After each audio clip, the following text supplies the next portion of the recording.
Well, often people ask, what tone are you going for in your instruments? And I know I'm kind of splitting hairs, but I think really they mean timbre or that texture. And all these words maybe can be interchanged, but I've heard it said, and I agree that each builder is going for the sound in their head, and that is very much true. I kind of liken that sound in my head to really a human voice in some ways. I remember as a child an Elvis Presley recording that would stick in my head, and for some reason, the way his voice had this texture or sort of cracked a little was something I wanted to hear. I guess it's a complexity, really, and so that's what's drawn me to the search, I guess, for my sound, you might say. I didn't hit it right off for sure, but I was fortunate. Guitar number 8 came fairly close. I would say it was 85% there to what I really wanted to hear. I also think more in terms of response, how the guitar responds. I want the trebles to be clear, of course, and that piano-like bass. We all say that, but also respond up and down the fingerboard. I'd like for a plucked string at the 12th fret to ring with the same clarity as that same string fretted at the first fret. So getting that evenness up and down the fingerboard and across the frequencies is really important. When I began building the voicing of the instrument, of course, was a big mystery to me. Where does the bracing go? What angle should it be? How high or low or scalloped or not scalloped or what? And I would scour the internet, look for photos. I would talk to builders. I would look at books and just anything, and really never had much of a conclusion. Um, and so, you see all these great photos of people holding the guitar top up, tapping it with their knuckle and leaning their head toward it, and the mood lighting is just right. Of course, I'd do that. But what was the mystery to me was I got a guitar that sounded good and I wanted to know why. There's some art, there's some science, there's some romance and mystery here, and there's some luck. But if I could zero in on that, it would sure help. So 4 years ago, I began experimenting with the Chladni patterns. So that's where you use a sine wave generator and drive in my case, the tops, and then sprinkle glitter or sawdust on there. And when the top hits a resonant frequency, then the glitter will move to the nodal points. So for me, the Chladni pattern is another tool in the bag. It doesn't mean I'm going to get that great guitar every time necessarily, but it does allow me to visually see the target that I'm going for. And so I've done enough now and kept enough records that for each guitar size I use and scale length, I have a target fundamental frequency that I'm going for in the top. And then also couple that with deflection measuring after the box is glued up. And I would say it's certainly a much tighter consistency in the guitars I've been building for the last 4 years or so. Again, still, there's once in a while that one magical guitar that pops out that to my ear I really like. Of course, everyone has their favorite, and I'm no exception there.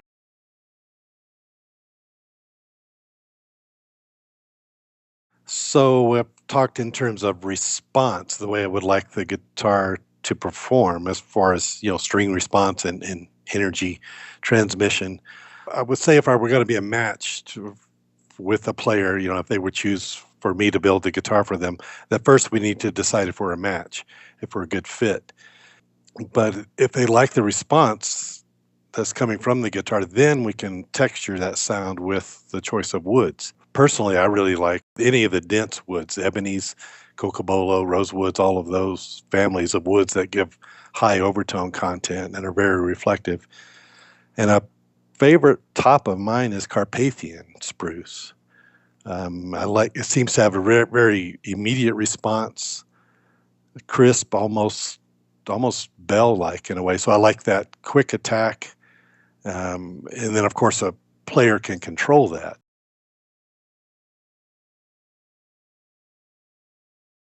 It started with that small jumbo, a 16-inch lower bout, and I got really good advice early in my building Another builder told me, learn your box. And so I made 50 or more of that one model and really tried to learn everything about it.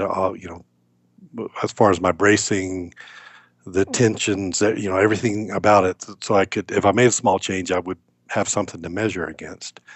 And from there, then I made a smaller model, much in the same shape. It's a 15-inch lower bout. I call that the FSC, or sort of the fireside concert, was sort of the idea.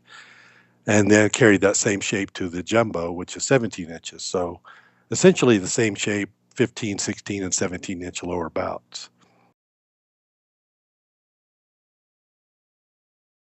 Well, I mentioned the FSC model, which I said, kind of jokingly say fireside concert.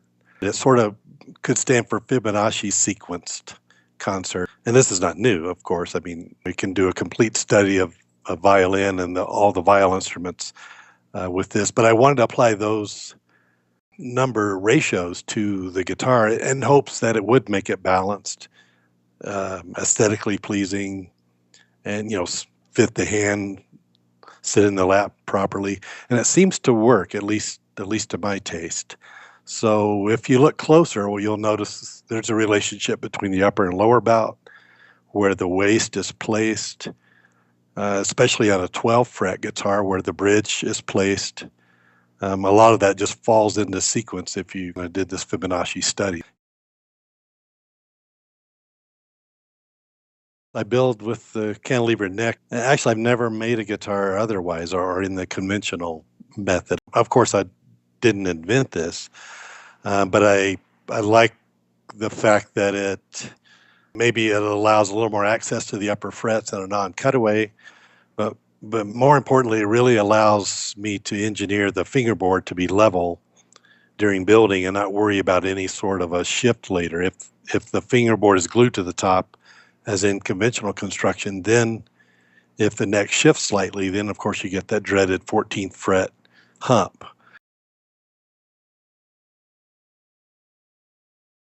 So I'm attracted to just the natural wood. So my guitars don't have a lot of bling. I like to say not a lot of dead shellfish all over them. Yeah, if that's to someone's taste, that's one thing. But I really like just the clean lines of the wood itself. So you don't see a lot of extra trim necessarily. I do a simple wooden rosette that's normally made from the wood from back and sides. Now, often I'll cut that into 12 segments, so it kind of has this sort of starburst look as far as the grain lines go. But otherwise, I just like to let the wood speak for itself. I mean, wood is so pretty. Rarely even add color, maybe just a little tinting in the heel of the neck and up toward the headstock just to kind of unify the color blend. But, even there, I want that mahogany to show through the grain of the wood. Each piece is so unique and so gorgeous. Why would you want to cover it up?